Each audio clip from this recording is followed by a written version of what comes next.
మన రాజ్యాంగ ప్రదాత, దేశ్ కి నేత, గౌరవనీయ అంబేద్కర్ గారి శృతివనం లక్నోలో ఉన్నాం మనం ఇప్పుడు. లక్నో మహానుభావుడి పేరు మీద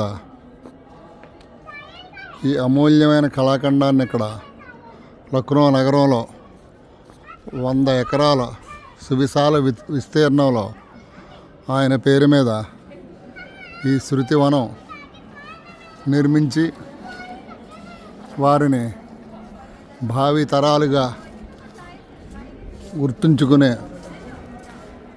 ఈ గొప్ప నిర్మాణాన్ని చేపట్టినందుకు ఉత్తరప్రదేశ్ ప్రభుత్వానికి దేశ ప్రజల తరపున హృదయపూర్వక ధన్యవాదాలు, కృతజ్ఞతలు తెలియజేస్తున్నాం. దేశ ప్రజలందరికీ సగౌరవంగా స్వేచ్ఛా స్వతంత్రాలతో వర్గ కుల భాష మత విభేదం లేకుండా భారతీయులందరూ మన రాజ్యాంగం ప్రకారం సగౌరవంగా ధనిక పేద లేకుండా ఆత్మాభిమానంతో ఉండాలని ఈ మహానుభావుడు అహర్నిశలు అనేక సంవత్సరాలు శోధించి పరిశోధించి దేశ విదేశాలలో తను సంపాదించిన అఖండమైన జ్ఞానాన్ని మన కోసం దారాదత్తం చేసి దివికని మహానుభావుడికి శిరస్సు వంచి ప్రణామములు అర్పిస్తున్నాను. ఏమిచ్చి తీర్చుకోగలం వారు మనకిచ్చిన ఈ ఆత్మాభిమానాన్ని, స్వేచ్ఛా స్వతంత్రాలని.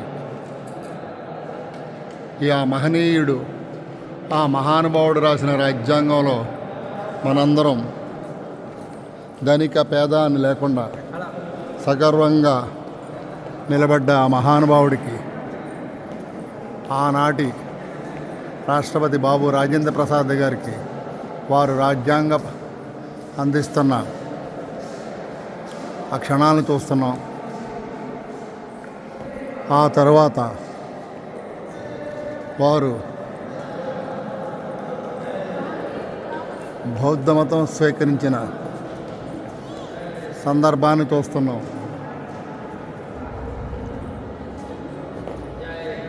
ఇటువంటి నిర్మాణాన్ని నిర్మించి మనందరికీ దేశానికి బహుమతిగా ఇచ్చిన ఉత్తరప్రదేశ్ రాష్ట్ర ప్రభుత్వానికి హృదయపూర్వక ధన్యవాదాలు తెలియజేస్తున్నాం. జై భీమ్, జై అంబేద్కర్, జై భారత్.